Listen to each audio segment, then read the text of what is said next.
네, 어떤 아버지가 이제 직장에서 이제 실직을 하게 되었습니다. 자식들을 생각하고 또 앞으로 살아갈 날이 이제 암담해진 거죠. 그렇다고 해서 뭐 이 아버지가 재산을 뭐 모아놔서 몇 년 동안 뭐 직장을 취직을 안 해도 뭐 걱정 없는 것도 아니고, 우리가 또 셀러리맨의 삶이 다 그렇죠. 직장인의 삶이 다 똑같죠. 그래서 어깨가 이제 축 늘어지고 낙담과 절망 가운데 이제 집에 터벅터벅 하고 들어가게 되었습니다. 들어갔는데 대부분의 아들 이제 10명 중에 9명은 밖으로 나오지 않습니다. 목소리만 들립니다. 목소리만 들려도 다행입니다. 자, 가다가 이제 아이 방에 이렇게 이제 불이 켜져 있어서 들여다 보니까 책상 앞에서 이제 컴퓨터 게임을 하고 있는 겁니다. 옛날 같았으면 야, 너는 아빠가 왔는데도 어떻게 나와보지도 않고 대답도 안 하냐? 어떻게 게임만 계속하냐? 라고 야단칠 텐데 뭐 그런 의욕도 없습니다.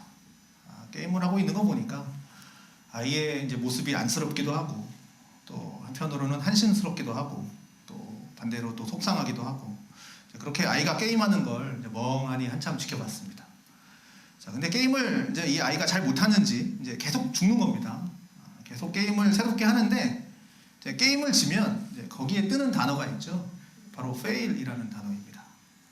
이제 끝났다라는 거죠. 실패했다. 그런데 이렇게 지고 있는데, 실패하고 있는데도 이제 애가 막 신나하는 거죠. 그래서 이제 아버지가 뒤에서 볼 때 게임을 하다가 지면 막 화가 나야 되는데 화내는 건 없이 그냥 기분 좋게 또 게임을 하니까 이제 아버지가 이제 아이에게 묻습니다. 야, 아들아, 너 fail이라는 단어가 무슨 뜻인지 알아? 실패라는 뜻이잖아요. 뒤도 돌아보지도 않고 역시 그냥 게임을 계속합니다. 야, 너는 실패라는 말이 나왔는데 너한테 실패라고 하는데 화도 안 나냐? 라고 하니까 아들이 하는 말이 이제 예술인 거죠. 아빠, 실패하면 새로 게임을 시작할 수 있어요. 그래서 기분이 좋다는 거예요. 재훈이와 같은 말. 재훈이 목소리가 들려요. 이 말에서. 자, 아버지가 이제 그 말을 딱 듣고 보니까 그래, 내 인생도 실패가 아니지. 직장 하나 잃은 건데. 그래, 난 아직 젊은데. 여러분, 이게 상황을 바라보는 관점의 차이입니다. 같은 사건이지만 바라보는 관점의 차이인 거죠. 여러분은 여러분 자신을 바라볼 때 지금 내가 행복하게 세상을 살고 있다라고 생각을 하십니까? 이 말하면 됐지 뭐. 아니면 내 인생이 난 지금 불행해, 난 불행하다라고 생각하십니까? 여러분, 자신의 신앙을 돌아볼 때, 우리가 신앙인이니까 신앙을 돌아볼 때 나는 지금 하나님 앞에서 그래도 나는 괜찮게 신앙생활을 한다 라고 생각하십니까? 내 영성 괜찮아, 그렇게 생각하십니까? 아니면 나는 지금 내 영성이 너무 망가졌어, 나 엉망이야, 나 너무 힘들어, 아직도 나는 내 죄를 버리지 못하고 있어, 허덕이고 있어, 은혜의 자리를 가고 싶지만 나는 지금 이 자리를 벗어나면 안 돼, 못 벗어나고 있어. 어떻습니까? 여러분, 어떻게 여러분의 신앙과 삶을 바라보고 계십니까? 근데 여러분, 우리가 기억해야 할 것은 늘 제가 처음부터 말씀드렸던 건데, 우리는 신자라는 사실입니다. 그것은 곧 우리의 정체성입니다. 나의 정체성이죠. 신자는요, 보는 눈이 달라야 됩니다. 신자는요, 느끼는 게 좀 달라야 됩니다. 뭔가 내게 들리는 음성이 있고요, 뭔가 내게 보이는 일들이 있고요, 나에게 뭔가 겪는 일들이 있으면 신자는 적어도 그 보는 눈과 느끼는 게 달라야 된다는 겁니다. 왜요? 세상은요, 하나님을 거부하죠. 세상은 하나님을 거부하고요, 하나님을 믿지 않아요.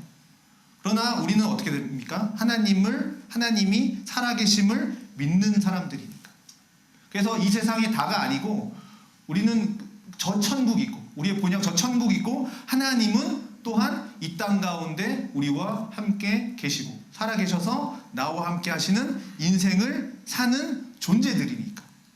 그래서 들리는 말이 그냥 들려져서는 안 되고요, 보이는 것이 그냥 보여져서도 안 되고요, 느끼는 것이 그냥 느껴져서도 안 된다는 겁니다. 신자로서 느껴야 되고요, 신자로서 들어야 되고요, 신자로서 보이는 그 무엇이 있어야 하는 사람이라는 겁니다. 그래서 신자는 말이죠, 가야 할 자리가 있고요, 가서는 안 될 자리가 있고요. 또 앉아야 할 자리가 있고요. 앉으면 안 되는 자리가 있고요. 또 해야 할 일이 있고요. 또 해서는 안 될 일이 있고요. 반대로 또 해야 할 말이 있고요. 해서는 안 될 말이 있고, 생각해서는 안 될 생각이 있고, 생각해야만 하는 생각들이 있습니다. 신자니까. 그냥 인간이니까, 사람이니까 아닙니다. 신자니까요. 그래서 시편 기자는 1장 1절에 1편 1절에 이렇게 말하죠. 복 있는 사람은 이렇게 시작을 합니다. 시편 1편 1장 1절에 복 있는 사람은, 자, 제가 풀어서 말씀드리면 예수 믿는 사람은입니다. 예수 믿는 사람은, 하나님의 살아계심을 믿는 사람은입니다. 그러면 어떻게 됩니까? 악인의 꾀를 쫓지 않는다. 죄인의 길에 서지 않는다. 오만한 자의 자리에 앉지 않는다라는 거죠. 자, 오늘 본문으로 좀 얘기를 좀 나눠보겠습니다. 오늘 본문에 말하는 첫 번째 메시지가 뭡니까? 35장 1절이죠. 하나님이 야곱에게 말합니다. 야곱아, 베델로 올라가라. 하나님이 말씀하시는 겁니다. 이게 하나님의 말씀입니다. 자, 이 말의 의미가 뭡니까? 지금 야곱이 어느 땅에 있냐면요, 세겜이라는 땅에 있습니다. 세겜이라는 땅에 있어요. 자, 그 세겜이라는 땅을 떠나라라는 겁니다. 자, 길게 얘기하면 이거죠. 이거 짧게 얘기하면 야곱에게 이르시되 베델로 올라가라 이렇게 얘기했지만, 길게 얘기하면 야곱아, 네가 지금 있는 세겜 땅을 떠나서 베델로 올라가라, 이 얘기입니다. 이게 하나님의 메시지입니다. 자, 여러분, 세겜이 야곱에게는 어떤 땅일까? 여러분, 세겜을 아시는 분은 뭐 이해가 금방 되시겠지만, 자, 이 세겜이 어떤 땅이냐면요, 얼마 전까지 그곳에서 야곱이 계속 머물고 있었는데 그의 딸이 이제 마실을 나갑니다. 디나라는 그 딸이 있는데요, 마실을 나갑니다. 근데 나갔는데 이제 그 세겜 사람들한테 강간을 당합니다. 강간을 당해서 이제 수치를 당하게 되는 거죠. 그리고 이 딸이 이제 집으로 돌아오게 되는 거죠. 강간을 당해서. 자, 이 소식을 듣고, 자, 그의 오빠들이 이제 분노를 하게 되는 거죠. 분노를 해서 이제 약간의 속임수를 써서 여러 이제 이 세겜 사람들과 속임수로 이제 협약을 맺습니다. 그래서 남자들이 이제 다 할례를 받게 만들어요. 할례를 받게 만들고, 이제 할례를 받으니까 이제 꼼짝 못하게 되죠. 그래서 이 아들들이 뛰어 들어가서 이 세겜 땅에 가서 이제 남자들을 다 죽여버립니다. 이 세겜은 그럼 야곱에게 있어서 어떤 장소로 기억될까요? 딸의 수치를 당한 장소, 고통을 당한 장소, 피를 흘리게 된 땅입니다. 그러니까 쉽게 얘기하면 살인의 추억이 있는 곳이죠. 다시 말하면 평생 기억하고 싶지 않은 기억을 만든 땅입니다. 그곳이 바로 세겜이라는 거죠. 자, 하나님의 말씀이 베델로 올라가라 라고 했으니 베델로 올라가면 되죠. 그냥 올라가면 됩니다. 그런데 2절에 뭐라고 기록되어 있냐면, 야곱이 이제 하나님의 말씀을 듣고 이에 자기 집안 사람과 자기와 함께한 모든 자에게 이르되 너희 중에 있는 이방 신상들을 버리고 자신을 정결하게 하고 너희의 의복을 바꿔 입어라 라고 이제 말씀을 합니다. 자, 하나님이 하신 말씀은 딱 한 가지죠. 야곱아, 베델로 가라, 올라가라. 하나님은 딱 이 말씀만 하셨어요. 자, 그러면 이 베델은 또 어떤 땅이냐? 1절 후반부에 이제 설명을 하긴 하지만, 이 메시지를 통해서 야곱은 베델에서의 추억을 기억해냅니다.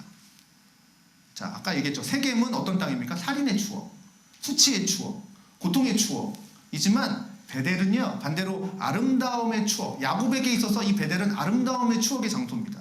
그의 평생에 하나님을 처음 대면한 추억이 있는 곳이 바로 이 베델입니다. 하나님이 그에게만, 야곱에게 직접 나타나셔서 말씀하신 곳이, 추억이 있는 곳이 이 베델이고요. 영광의 추억이죠. 그리고 그것을 야곱은 기억해낸다는 거죠. 베델로 가라 했을 때 야곱은 기억해낸다는 겁니다. 베델로 올라가라, 이 한마디를 듣고 야곱은 이렇게 생각을 하는 거죠. 내가 지금 여기 세겜에서 뭐 하고 있는 거지? 나는 이전에 이제 어떤 일이 있었냐면, 삼촌을 떠나서 이제 나온 겁니다. 삼촌을 떠나서 가장 먼저 들려야 할 곳이 베델인데, 가장 먼저 들려서 오늘 본문에 뭐라 그럽니까? 베델로 올라가서 거기서 살면서 하나님께 제단을 쌓으라 라고 말합니다. 자, 거기서 살면서 하나님께 제단을 쌓고 믿음의 언약을 지키면서 믿음의 삶을 살아내야 할 그 야곱이 베델로 가지 않고 세겜에서 주저앉아 버린 거죠. 장막을 쳐버립니다. 머물러서는 안 되는 곳에 머물면서, 그렇게 수치와 고통을 겪고 피 흘림의 사건을 겪게 되는, 그래서 그러는 곳이 바로 세겜이라는 거죠. 이것을 야곱은 압니다. 하나님의 메시지가 무엇인지, 그 단어에 적혀있는, 그 문장에 닫혀있는 하나님의 메시지가 무엇인지. 그래서 저는 이렇게 들립니다. 우리 식대로 풀이를 하면, 야곱아, 너는 왜 세겜에 있느냐? 베들레로 가야 할 놈이 왜 여기서 쉬고 있느냐? 이 수치를 당하려고 네가 세겜에 있었느냐? 네가 전에 베델에서, 그 전에 나를 만났을 때 너가 그때 나에게 뭐라고 했으며 너는 또 내게 뭐라고 했느냐? 너 베델을 잊어버렸냐? 왜 세겜에서 네가 겪지 말아야 할 고통을 겪으면서 이 수치를 당하면서 왜 여기 이곳에 머물러 있느냐? 세겜을 떠나라. 베델로 올라가라. 이렇게 저는 들립니다. 자, 아마 저와 같이 이제 야곱도 이렇게 들었던 것 같습니다. 그래서 뭐라고 얘기합니까? 그는 2절에 이제 정결 작업을 하기 시작합니다. 그래서 이제 이 정결 작업을 한 거죠. 자, 어떤 겁니까? 우상을 버리자. 하나님께로 돌아가자. 그리고 우리가 가지고 있는 우상들을 다 내려놓고 의복을 다 새로 갈아입고 우리의 몸과 마음을 정결케 해서 하나님께 돌아가자. 어디에 두세요? 죄악의 자리에서 은혜의 자리로, 악한 자리에서 거룩한 자리로. 야곱은 이렇게 들었던 거죠. 이 베델로 올라가라, 이 말에. 자, 그래서 2절의 말씀을 선포하는 겁니다. 자, 단순히 그냥 세겜에서 베델로 장소 이동을 하는 게 아니에요. 장소의 이동의 개념이 아니라 야곱은 그렇게 들려서 2절의 말씀을 그의 가족들과 식솔들에게 하는 거죠. 정결하게 해라, 우상을 버려라. 자, 사랑하는 성도 여러분, 제가 서론에 했던 말씀을 다시 한번 드리고 싶습니다. 나는 거룩한가? 나는 예수 믿는 사람으로서 하나님 앞에서 나름대로의 신앙생활을 잘하고 있다고 생각하는가? 아니면 잘못하고 있다고 생각하는가? 내 마음에 하나님의 거룩함을 담기 위해서 애를 씀이 있는가? 아니면 내 속에, 삶에, 생각에, 입술에 죄를 이렇게 막 담아두고도 그것이 죄인지에 대한 조차 자각도 없이 그냥 그 자리에 머물러서 그냥 사는 데에만, 하루를 버텨나가는 데에만 급급한 것인가? 자, 베드로전서 1장 15절은 이렇게 얘기합니다. 오직 너희를 부르신 거룩한 이처럼 너희도 모든 행실에 거룩한 자가 되라. 그 이유에 말하죠. 왜냐하면 내가 거룩하니 너희도 거룩할지어다 라고 베드로는 사도는 고백을 합니다. 자, 이것이 오늘 야곱에게 들려준 음성입니다. 야곱아, 베델로 올라가라. 야곱아, 너 왜 거기서 그렇게 죄 가운데 찌들어 사느냐? 있어서는 안 되는 장소에서 왜 이렇게 수치와 고통과 피 흘림이 있느냐? 베델로 올라가라. 너는 나를 예배하고 나의 언약을 지키는 믿음의 삶 가운데 서야 할 자가 아니냐? 라고 야곱에게 들렸던 거죠. 자, 우리가 떠남이 없이 어떻게 새로운 만남이 있겠습니까? 자, 세겜을 떠나지 않고, 어떻게 죄악의 자리를 떠나지 않고 어찌 은혜의 자리에 머물러 있겠습니까? 죄악의 자리도 있으면서 은혜의 자리 어떻게 있을 수 있겠습니까? 뭐 이런 거죠. 자식이 늘 친구한테 맞고 들어온다고 생각을 해보십시오. 얼마나 속상할까요? 그렇지 않겠습니까? 하도 속상하니까 이제 부모가 그 친구를 찾아갔다고 칩시다. 찾아가서 자기 아들을 괴롭히고 구타한 친구에게, 야, 너 왜 우리 아들 그렇게 힘들게 만드냐 하면서 매일매일 괴롭히는 거 하지 말고 일주일에 한 번만 괴롭혀라. 그렇게 말하는 부모는 없겠죠. 이젠 괴롭히지 말고 사이좋게 지내라. 뭐 이렇게 말을 하겠죠. 자, 하나님이 우리에게 말씀하실 때는 어떻게 얘기하실까요? 세겜에 머물면서 베델의 하나님을 추억하라? 그렇게 말씀하실까요? 너 지금 그곳에서 세겜에 머물면서 하나님의 말씀을 추억하라. 베델을 추억하라. 그렇게 얘기 안 하시겠죠. 세겜을 떠나라 라고 말씀하실 겁니다. 너희가 매일 짓고 있는 그 죄를 일주일에 한 번만 져라. 일주일에 한 번씩 짓고 있는 그 죄를 한 달에 한 번씩 져라 라고 하나님 말씀하시지 않습니다. 죄 가운데에서 떠나라 라고 얘기하시겠죠. 세겜을 떠나라. 자, 우리의 생각과 입술의 그런 입술과 삶에 우리를 무너지게 만들고 우리의 영혼을 더럽히고 우리를 악하게 만들고 있는 그 그릇된 것들을 어떻게 해요? 끊으라는 겁니다. 어떻게? 단호하게.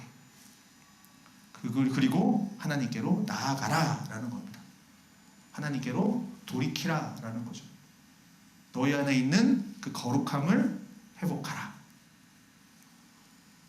온전히 회복하라.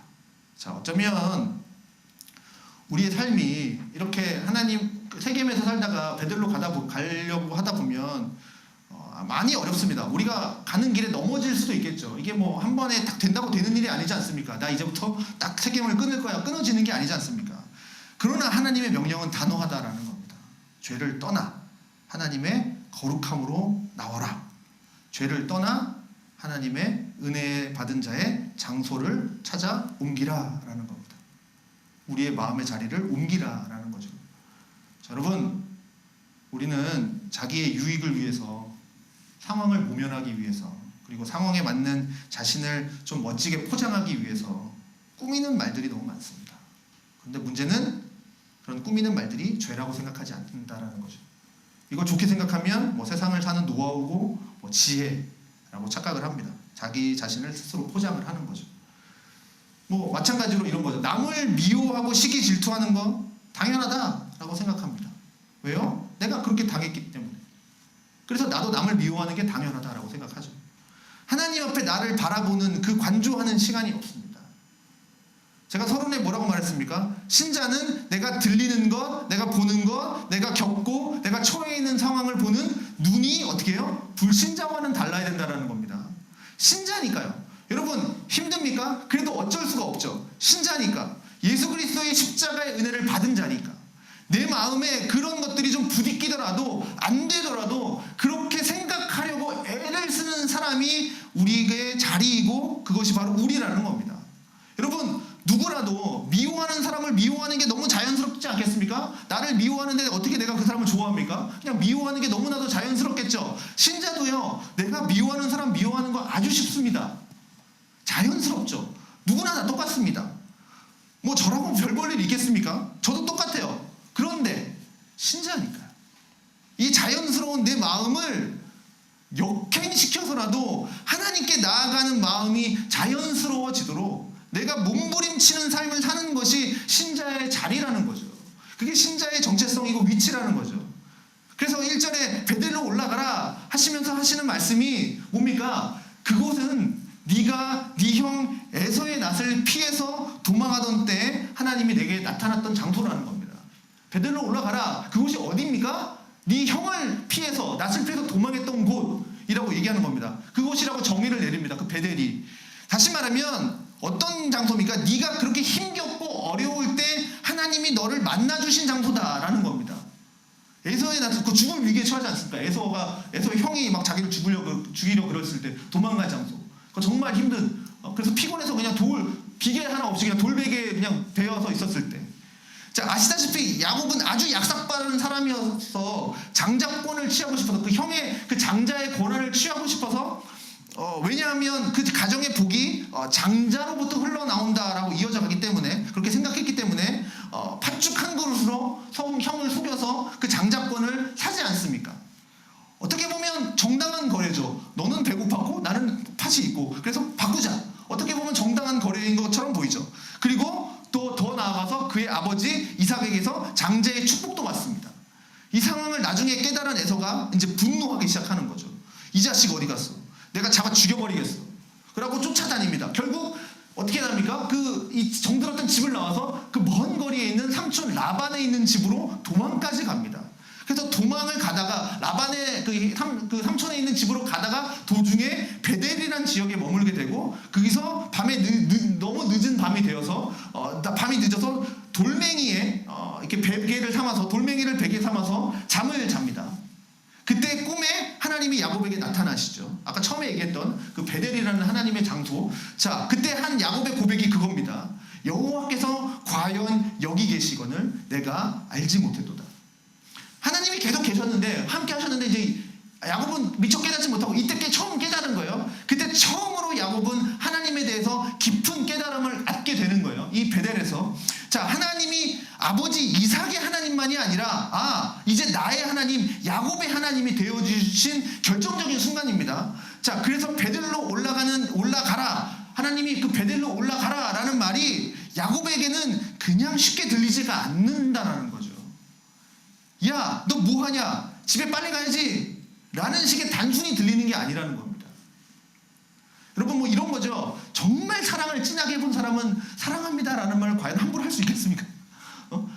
제가 예전에 그런 좀 농담을 했는데, 그러니까 이거 지금은 좀 생각이 좀 바뀌었는데, 초등학교 뭐 2학년이 하늘을 두리말에 삼고 바다를 먹물 삼아도 하는 하나님의 사랑은 다 기록할 수 없겠는데 하고서 우는 거예요. 네가 뭘 한다고 막 약간 네가 하나 뭐 이런 거 있잖아요. 막 그런 생각, 지금은 좀 생각이 좀 달라졌는데 그 깊이에 이제 사랑이 있겠죠. 근데 그런 거죠. 단순히 그냥 이 베델로 올라가라 라는 말이 야곱에게는 어떻게 들렸을까? 그냥 단순히 집에 가라, 너 거기 있지 말고 집에 가라, 이렇게 들리지는 않았을 거라는 겁니다. 자, 야곱은 이 베델이란 장소가 평생 잊을 수 없는 그의 인생의 전환점이 되는 장소였다라는 거죠. 왜? 이것은 장소의 개념이 아니라 하나님과의 만남이 있었던 장소였기 때문에 의미가 있는 거죠. 그래서 우리가 한 가지 좀 팁을 드리면, 내가 찬양을 정말 깊이 있게 하고 싶다, 뭐 우리가 얘기하는 새 찬양을 하고 싶다라고 하는 건 그 뉴송이 아니라, 그러면 그 가사의 내용을 좀 더 깊이 이해하시면 참 좋을 것 같아요. 내가 직접 그냥 뭐 사랑합니다 할 때 그냥 단순히 그 사랑에 대한 것을 한번 우리가 공부를 한번 해보는 거죠. 내가 사랑했던 사랑은 그냥 남녀간의 사랑이었는데, 내가 좀 사랑에 대해서 좀 하나님의 사랑에 대해서 좀 알게 되니까, 야, 하나님은 그것보다 더한 정말 엄청난 사랑을 갖고 계시는구나, 정말 목숨까지 내어주는 사랑을 갖고 있구나. 그래서 하나님이 나를 사랑하시네 라는 그 찬양을 할 때 어제와는 다른 찬양이 되겠죠. 이제 그게 새 찬양입니다. 여러분, 좀 더 이렇게 우리가 가사를 좀 보면서 우리가 한번 가사를 깊이 이해하시는 것도 참 도움이 될 것 같습니다. 자, 야곱에게는 이게 평생에 잊을 수 없는 장소라는 거죠. 그때 야곱이 하나님을 만나고 난 뒤에, 이때 이 사닥다리 은혜를 경험하고 나서 하나님을 향해서 서원하는 기도를 올려드리는데요. 그게 창세기 28장 20절의 말씀입니다. 자, 야곱이 서원하여 이르되 하나님이 나와 함께 계셔서 내가 가는 이 길에서 나를 지켜주시고 먹을 떡과 입을 옷을 주셔서 내가 평안히 아버지의 집으로 다시 돌아가게 하시오면 여호와께서 나의 하나님이 되실 것이고, 내가 기둥으로 세운 이 돌이 하나님의 집이 될 것이고, 하나님께서 내게 주신 모든 것에서 10분의 1을 내가 반드시 하나님께 드리겠나이다 하고 이제 라반의 집으로 가는 거죠. 자, 하나님과의 약속이 있는 땅입니다. 이 베델은 자신의 인생의 첫 번째 소원의 기도가 있는 장소가 바로 이 베델입니다. 그래서 하나님이 뭐라고 얘기하십니까? 오늘 말씀에 야곱아 베델로 올라가라, 이 한마디가 그에게는 어떻게 들렸을까? 라는 것은 너무나도 자명한 일이죠. 그래서 3절에서 야곱이 그의 식솔들에게 이렇게 얘기합니다. 우리가 베델로 올라가자. 이 말을 들었을 때 그 말을 들었던 가족들과 식솔들은 아마 모를 겁니다. 야곱처럼 느낌이 왔을까요? 왜냐하면 야곱처럼 베델에서 만난 하나님이 없거든요. 근데 야곱은 베델에서 하나님을 만났습니다. 하나님이 야곱에게 말합니다. 베델로 올라가라. 이 말과 하나님이 야곱에게 하신 이 말과 야곱이 식솔들에게 우리가 베델로 올라가자 라는 말의 의미는 듣는 자에 따라서 완전히 다른 이야기가 되는 거죠.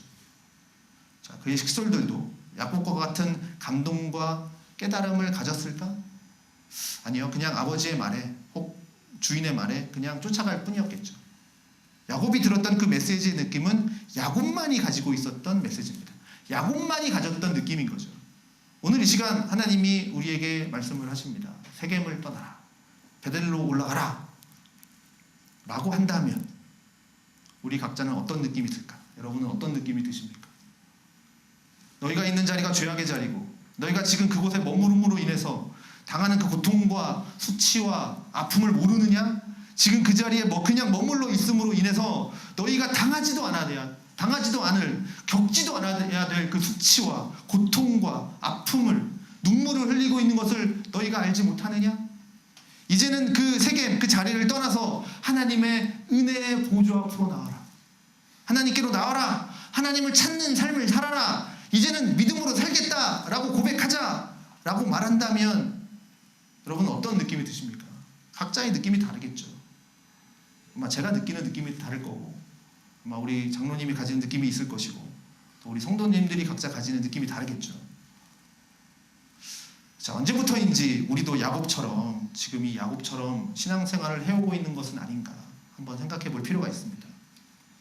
하나님을 섬긴다면서, 하나님을 내가 섬긴다고 말하면서 우리 주머니에는 늘 우상이 있습니다. 양쪽이 있죠. 그렇지 않습니까? 하나님을 섬기고 뭐 주일마다 나와서 하나님을 예배하지만 우리의 가치는 딴 데 있습니다. 우리의 위로의 공간, 내가 위로받을 공간은 다른 데 있습니다. 우리가 바라보는 소망도 영원한 저 영원한 하나님 나라, 하늘이 아니라 이 땅이 전부인 것이 되어버린 적이 너무 많습니다. 오늘 내 상태가 믿음의 눈으로 신자로서 내 삶을 바라볼 때 나는 하나님 앞에서 지금 행복한 자인가? 나는 하나님 앞에서 거룩한 자인가? 나는 지금 내 신앙과 내 삶의, 내 마음의 주소가 하나님 앞인가? 세상인가? 죄악의 자리인가? 아니면 거룩한 자리인가? 나는 삶의 핑계들은 다양하게 많은데, 나의 삶의 핑계들은 다양하게 많은데 하나님 나라를 위하는 그 거룩한 꿈과 소망은 하나도 없지 않은가? 내가 살면서 사람 핑계대고 환경 핑계대면서, 그런데 정작 내가 해야 할 말들과 생각해야 할 것과 내가 행동해야 할 것들과 내가 살아야 할 삶의 모범은 그냥 게으름이라는 핑계로 게으름 가운데 그냥 녹아두고 있지는 않은가? 제가 서론에 말씀드렸지만 우리는 신자입니다. 여러분, 신자로서 내 마음을 바라봐야 됩니다. 내가 신자로서 내 마음을 바라봐야 되고, 신자로서 내 의미를 살펴야 되고, 내 삶과 행동들을 살펴봐야 됩니다. 왜요? 신자니까요. 살아계신 하나님을 믿는 사람이니까요. 10년, 20년, 뭐 30년, 40년, 50년 신앙생활을 하다 보니까 나름대로 그냥 직분을 가지게 되고, 나름대로 교회의 이제 생리가 뭔지를 알게 되고, 너무나도 잘하는데 그래서 직분도 따라 뭐 봉사도 하고 뭐 남들 보기에 대단한 신앙인처럼 보일 수 있습니다. 뭐 이게 연수가 쌓이면 이게 좀씩 잘하니까. 여러분, 이렇게 좀 생각해 봅시다. 하나님께 기도하는 모습을 생각할 때 일반 신자 혹은 집사, 뭐 권사, 장로, 목사가 각자가 기도하는 모습이 다 달라야 됩니까? 찬양하는 모습이 달라야 됩니까? 뭐 직분에 따라 봉사하는 자세가 달라야 됩니까? 신앙의 연조에 따라서 막 이렇게 뭐 봉사하는 자세가 달라져야 됩니까? 직분에 따라서 달라야 됩니까? 아니죠. 같아야 됩니다. 하나님께 봉사하는 것은 늘 한결같은 마음이어야 됩니다. 신앙생활을 100년 했다, 1000년 했다 할지라도 우리가 하나님 앞에 겸비해야 되는 것은 당연한 이야기입니다. 교만해서는 안 되죠. 자기 잘난 맛에 주님 앞에 서는 것이 아니라 하나님의 은혜를 입은 자로서 언제나 주님 앞에 겸손하게, 겸비하게 머물러서 하나님을 찬양하고 기도하고 봉사하기도 하고 교회를 또 섬기기도 하고 하나님의 이름을 위해서 살아가기도 합니다. 이것은 신앙에 뭐 연수가 쌓인다고 해서 뭐 변하지 말아야 하는 우리의 삶의 중심이어야 되는 것이죠. 근데 문제는 뭐냐면 이게 변한다라는 거죠. 그래서 이것이 변하면서 우리는 세상과 적절한 타협을 하기 시작을 합니다. 그러면서 우리의 지금 가지는 삶의 자리를 나름대로 타당한 이유를 가지면서 그냥 그곳에 그냥 머물러 버리는 거죠. 타당한 이유를 대면서. 하나님은 우리에게 말씀하십니다. 세겜을 떠나고 베델로 올라가라. 그때 우리는 좀 깨달아야 됩니다. 하나님이 그렇게 말씀하실 때 이 야곱처럼 우리는 깨달아야 됩니다. 이 말씀을 들을 때 야곱은 깨달았다라는 거죠. 우리는 주의 말씀이 이렇게 들리고 이 메시지가 들릴 때 내가 지금 하지 않아야 할 일을 하고 있는 것들, 머물러서는 안 되는 것들에 대해서 지금 내가 머물러 있는 것, 가지 말아야 할 곳에 가고 있는 것들, 아니면 내가 해야 하는데 지금 하지 않고 내가 움직여야 되는데 움직이지 않는 것들, 지금 이 메시지가 선포되어질 때 기억해내야 됩니다. 이 야곱처럼 생각해내야 되죠. 그것을 또 깨닫게 하는 은혜를 주시는 것이 그것을 바로 은혜라 그럽니다. 하나님이 은혜를 주셔서 그것들이 생각나야 되는 거죠. 야곱은 그의 가족들을 데리고 베델로 올라갑니다. 참 아쉽기도 하죠. 왜냐하면 야곱이 그냥 딱 이런 거 겪지 말고 그냥 바로 세겜 들리지 않고 그냥 장막 치지 않고 그냥 베델로 갔더라면 참 좋았을 텐데, 얼마나 좋았을까. 그냥 바로 갔으면 야 그럼 야곱 믿음 있는 사람이다 라고 얘기했을 텐데, 근데 세겜에 머물러서 그의 인생이 참 처음부터 어렸을 때부터 힘든 삶을 살았는데 고향으로 돌아가는 와중에도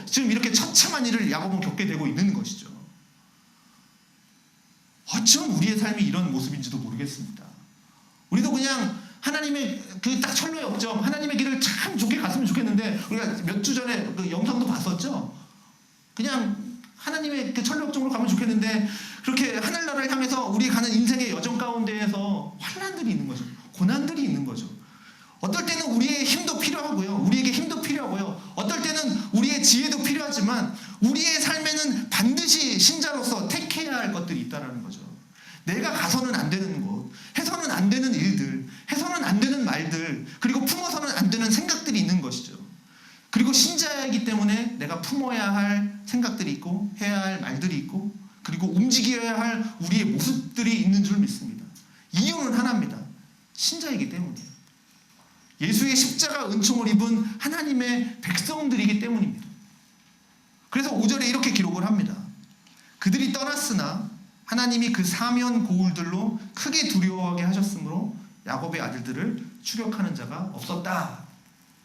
내가 그 발걸음을 정했더니 이런 일들이 일어나는 겁니다. 우리가 믿음의 삶을 살겠다고 이렇게 작정을 할 때 내가 이제 세겜을 떠나서 내가 이제 베델로 갈 것이다. 내가 이제 여호와만을 섬길 것이다. 내가 이제 내 죄악된 습성들을 끊고 내가 하나님 곁으로 가겠다라고 할 때, 작정할 때 우리의 마음속에 솟아오르는 염려와 두려움들이 있습니다. 내가 이제는 신자답게 살고 싶다.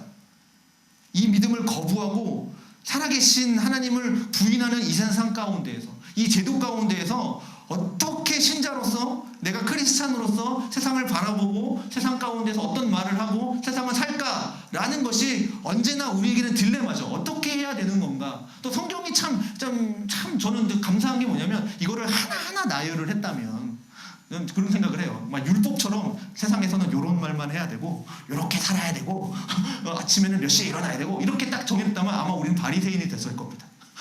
그렇게 안 살면 우린 죄인인 거죠.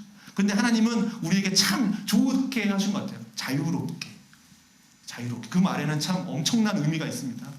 자유롭게라는 거죠. 만약에 뭐 헌금을 일주일은 얼마를 해야 되고 교회 예배는 일주일에 뭐 하루에 24시간째 몇 시간을 해야 되고 이렇게 딱딱 정해놨다면 우리는 바리새인이 됐을 겁니다. 그러나 우리는 자유롭게 하십시오라고 얘기를 하죠. 근데 그거에서는 엄청난 의미가 있죠. 그래서 우리는 항상 딜레마입니다. 어떻게 살아야 되는지. 그런데 성경은 끊임없이 우리에게 말씀을 하는 거죠. 너는 신자이지 않느냐. 부르심을 입은 자답게 합당하게 너희의 행실을 거룩하게 살아라. 성경은 이렇게 얘기합니다. 부르심을 입은 자답게 신자답게 생각하고 신자답게 말하고 신자답게 삶의 목표와 그리고 목적을 정해라 라고 성경은 말합니다. 우리가 하나님을 위해 살겠다. 거룩한 결단을 가질 때 우리 마음속에 생겨나는 그런 새로운 염려, 두려움들, 바로 세상에서 당할 불이익들, 내가 여태까지 즐겼던 것들을 또 놓아야 되는 부분들이 떠오르죠. 여러분들 교회 오래 다니는 사람일수록 교회 직분 이런 거 좀 해주십시오, 이런 거 좀 해주십시오 그러면 안 합니다. 저는 안 합니다. 왜 안 합니까? 부담스럽습니다. 그거 하면은 제가 안 될 것 같아요. 뭐가 있는데 뭐가 있어서 안 될 것 같아요. 타협하지 않습니까? 자, 오늘 본문은 말합니다. 하나님이 그 사면 고울들로 크게 두려워하게 하셨으므로 야곱의 아들을 추격하는 자가 없었더라. 이것은 하나님의 메시지가 무슨 뜻인지 깨달은 이 야곱이 그 말씀을 따라서 행동할 때 하나님은 야곱을 보호해 주시고 책임지신 그 구원의 하나님과 보호의 하나님과 인도의 하나님을 우리에게 보여주는 메시지인 줄로 믿습니다. 자, 오늘 이 시대도 마찬가지입니다. 하나님은 마찬가지죠. 어제도 오늘도 내일도 동일하신 분이시죠. 알파와 오메가요, 처음과 나중이십니다. 자, 우리의 생명이 잉태되어서 죽어서 천국 갈 때까지 하나님은 우리를 그의 손에 꼭 붙들고 계시고요. 우리의 인생에 한 번도 그의 불꽃 같은 능력을 떼신 적이 없으시고 우리를 보호해 주시는 줄로 믿습니다. 그 믿음을 가지고 오늘 하나님 앞에 거룩한 그 결단의 기도와 마음이 생기기를 간절히 소망합니다. 왜요? 우리는 신자니까요. 우리의 삶이 좀 척박하고 어렵다 할지라도 한 걸음 더 주님 앞으로 나아가고 한 걸음 더 은혜의 보좌 앞으로 옮겨나가는 이 시간, 오늘 하루 우리 인생이 되기를 주님의 이름으로 축원드립니다.